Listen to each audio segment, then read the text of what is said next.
Okay, so can I kick you out? Yep. This is different from any vlog that we've ever done because last week on Friday, I shared with you guys my last wedding. And I got a ton of feedback and a ton of questions. And so I wanted to come on and kind of talk to you guys about it and answer the questions that I keep getting on Facebook, on email, on Instagram DM. And that way, ultimately, I can share this little bit of my life and my heart with you. And, it all kind of starts with a story, essentially. I was 17 years old and I decided I wanted to be a photographer. Fast forward a whole year, my senior year of high school, I was photographing my friends for their senior portraits, and then by the time I graduated and was heading off to college, I started second shooting for other wedding photographers in the DC, Baltimore area. And when I was at Penn up in Philly, my sophomore, junior, and senior year, I would take the train back every single weekend and shoot weddings on the weekend to help pay for school and to build a business that I was falling more and more in love with every single day. So a lot of you guys have been a part of that journey from the time when I was 17 all the way now until I'm turning 27 in just a few weeks. And so when I share, that last week I shot my last wedding ever, a lot of you guys were kind of shocked. This has been a huge piece of my life for so long, and it's so difficult for me and for a lot of us to kind of let one chapter end and to start a new chapter. So what I wanted to do is just share from the heart and share with you guys why I photographed my last wedding as a full-time wedding photographer. I put a little asterisk there because I am still going to be shooting for friends and family next year. You guys will probably see me doing that, but I'm no longer booking new clients. So that season of my life has come to a close, and it's been one of the most emotional and It's been one of the most emotional moments of my entire life. So what we're gonna do in the vlog today is we're gonna answer the questions that I keep getting. And I'm gonna kick it off with the first question. I have an actual list. The first question is, why are you stepping away from weddings?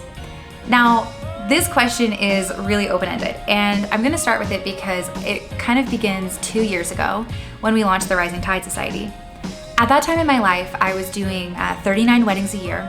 I had a far into the six-figure business, and I was working myself, anyone who knows me during that season, I was working myself 24 hours a day.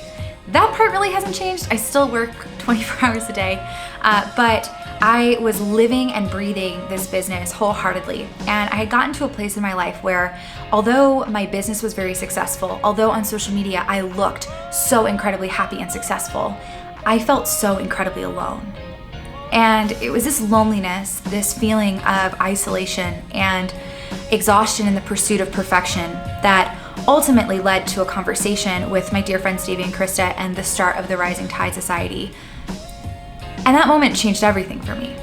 Because prior to that moment, I knew my purpose. I knew why I was on this planet, and I felt very strongly that my goal in life and my objective as a human being was to serve other people and was to build connection and relationships. And I used my camera to allow me to do that. The camera was the tool that gave me the ability to be a little less awkward and to give of myself to somebody else. When Rising Tide was born, I realized that there are other ways to do that too. And I found my calling. I was not equipped to lead a community of that size at the time. Anyone who knows me knows that the year after Rising Tide launched was probably one of the hardest years of my life. I, felt like every day I was stumbling through leading tens of thousands of people and trying to figure it out as I went, and was so far from perfect and still am so far from perfect, but I cared a heck of a lot. And, it opened my mind up to so much. And I think I discovered a piece of myself that I never knew was there. A version of Natalie, let's say, that, realized I could still use my creativity and my heart and my desire to help people, but without a camera in my hand. And that just reshaped my framework. I felt like from that very moment 2 years ago up until now, today, I started almost walking two very different paths, living in what felt like two very different worlds, still building a business for a couple months after that, but also recognizing that community building and education, teaching, and even writing, these were things that I was really passionate about that I had never been able to pursue because I was focused wholeheartedly on building a business. And what's really interesting is that my calling at 18, with a camera in my hand, suddenly became no longer my calling at 26. And a lot has changed, obviously, between the time when I first started shooting weddings and now. But the biggest one, I think, was falling in love with community leadership and building community and trying to help serve the creative economy in a very different way.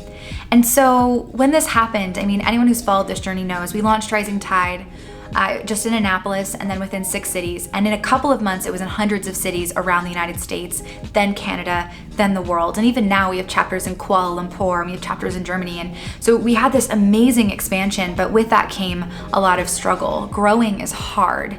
And, ultimately I had to make a decision. I either had to lay down something that I absolutely loved, wedding photography, and pick up and pursue and protect a community that I cared about, or I had to forgo and let the community go and continue running my business. And I made the decision to stop accepting new clients about a little over a year ago, for my wedding photography business, and that's why this last contract a year later just finished this month. And then I did make the decision to go full-time with Rising Tide and to take this step into the tech world, which was really unknown to me. And I was so nervous. I had heard so many stories about women in tech and just kind of what that environment is like. And I know you guys have probably heard it in the news lately. There's a couple startups I've gotten in trouble lately just for not being supportive and advocates of women. And so I was so nervous about entering the tech world and found the complete opposite with every relationship and opportunity that I built. And so that's why I stopped shooting weddings. I found that I can still be a part of the creative world that I love so much, just in a very different role and in a very different capacity. And so the next question that I get a lot, aren't you afraid of giving up weddings? Aren't you afraid that you're going to regret this decision? And here's the reality. I am sad to give up weddings. I loved being a wedding photographer.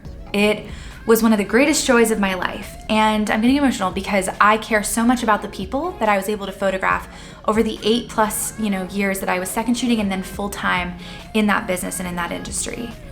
I genuinely believe that the work that I've done is a legacy that I will always be proud of. So am I sad to close that chapter? It's hard for me to even say it without getting choked up. You can see it, I loved that. But am I afraid? No. I'm not afraid, and I won't regret this decision because I am growing and changing, and life is full of growth and transition and chapters closing and new ones opening, and that's the beauty of it. A really dear friend of mine said that life is more beautiful because things end. And I've just kind of held fast to that saying over the past couple of weeks as I've seen these changes and transitions continue to occur. I'm not afraid, and I won't regret it because I'm a much different person today than I was when I first picked up a camera, and I am so grateful for every single couple that came through my business that taught me something about this world, this industry, myself that I didn't have before. And I am so excited about what's on the horizon. So no, I'm not afraid. I have this peace that kind of surpasses all understanding, and I'm really excited about the future, but I am really sad to let something go that I loved so much and so dearly for so long. So another question I get a lot is, what are you going to miss most about being a wedding photographer? And this one is so easy, and it's the people. I'm going to miss my couples. I'm going to miss being able to walk alongside a couple when they're engaged and life is scary and marriage seems so hard and difficult. I'm getting emotional again, woo! And walk through that with them. I'm gonna miss that. I'm gonna miss my team.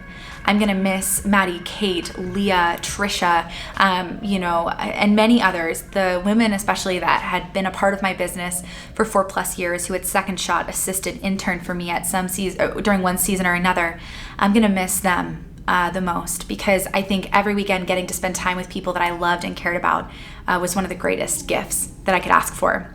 I think I'm also, though, going to miss just being a part of that world. The wedding industry is going through so much change, and it's such an amazing time to be in the wedding world. I remember when same-sex marriage was legalized, and I felt this incredible amount of joy because I had been a part of this industry for so long, and my uncle and his husband now, couldn't have been married when I first started shooting weddings, and now they are married. And, all of that, just seeing so much change in the industry. So I'm gonna miss being a part of such a beautiful industry that is truly, I believe, heading in the right direction and just bringing people together and focusing again now on marriage more than ever, which is such an important thing. Another question, what is your plan and what's next? So there's a couple things in here that I want to talk about. The first thing is this idea of what's next and who am I now? Because I keep getting this question, and I'll be really honest. The biggest thing I struggled with when I made the decision to stop being a full-time photographer and pursue a very different path, and this precedes like what my future plan is, I was most afraid about this idea of identity. And I remember asking Huey on a really tearful night, who am I if not a wedding photographer? And I think that what I learned through this entire experience is that, we oftentimes will put ourselves in a box. For me, it was wedding photographer. That was the box I lived in. That was the world I lived in.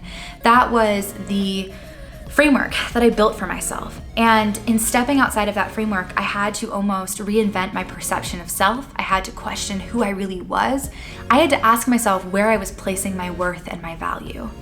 Because you see, when I said I was a wedding photographer, in my mind, that meant that became a part of my value. If I was doing well in a given season, if my clients liked my work or not, if I got a lot of Instagram engagement on my wedding photos or not, that impacted my sense of self and my perception of worth and value. And that's me being super transparent and honest, because that's not easy to share, right? I think that this has taught me that regardless of the careers that we choose, or the frameworks that we build for ourselves, or the titles that we uphold, right? We are valuable and enough just as we are. And our identity is not shaken by choosing a new path or deciding to lay down something that you love that you once clung to. Our identity is so much more than just that as well. And I think I learned that through this process. When I first made that decision, I really struggled. Who am I if not a photographer? And I think now I'm a much different person because I've had to ask that question and I've had to dive deep. I think I've begun the hard work of figuring out who I am, and I would encourage anybody who's listening to this to ask themselves, where do you find your worth? And where do you find your value?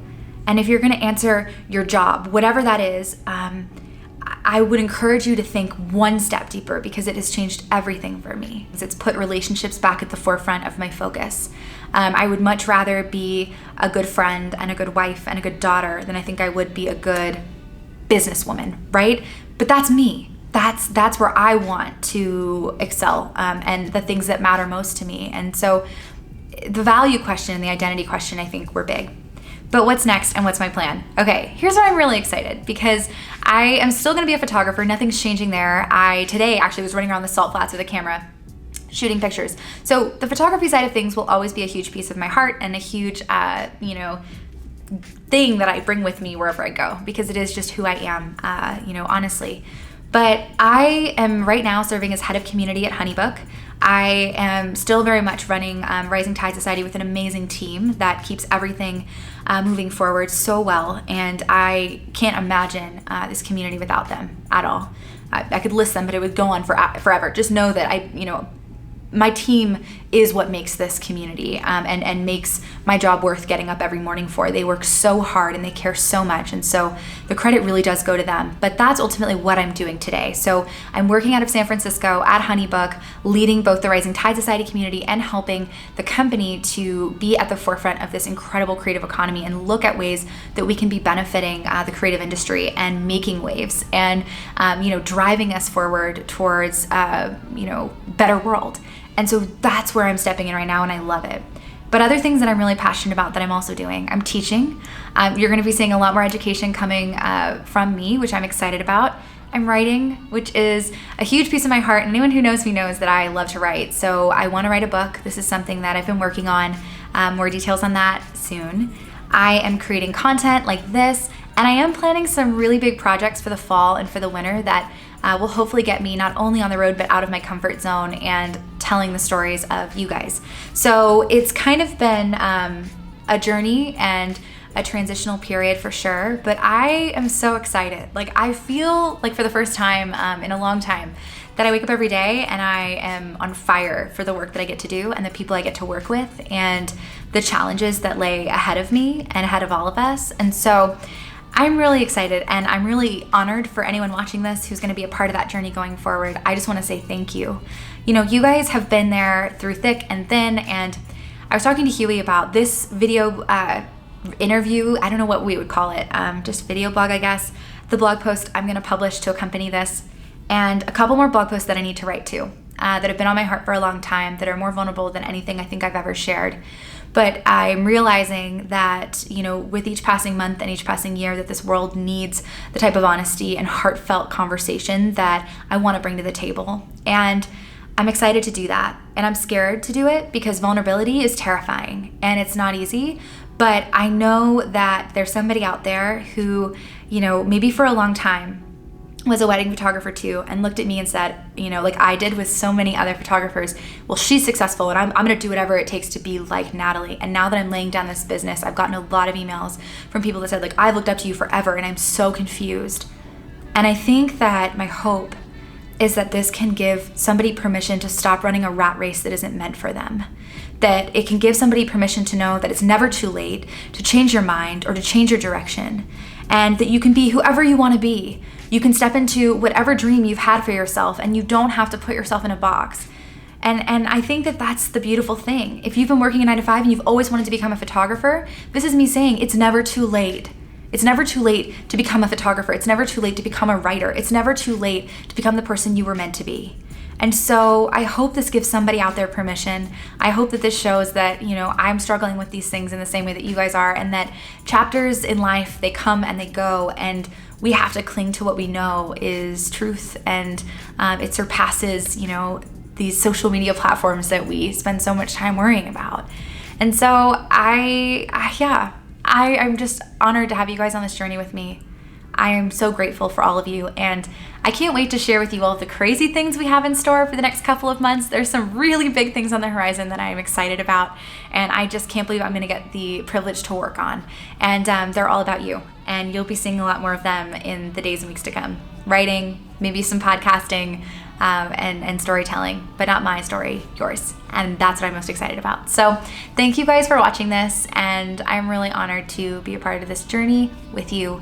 And I can't wait to continue connecting via platforms like this.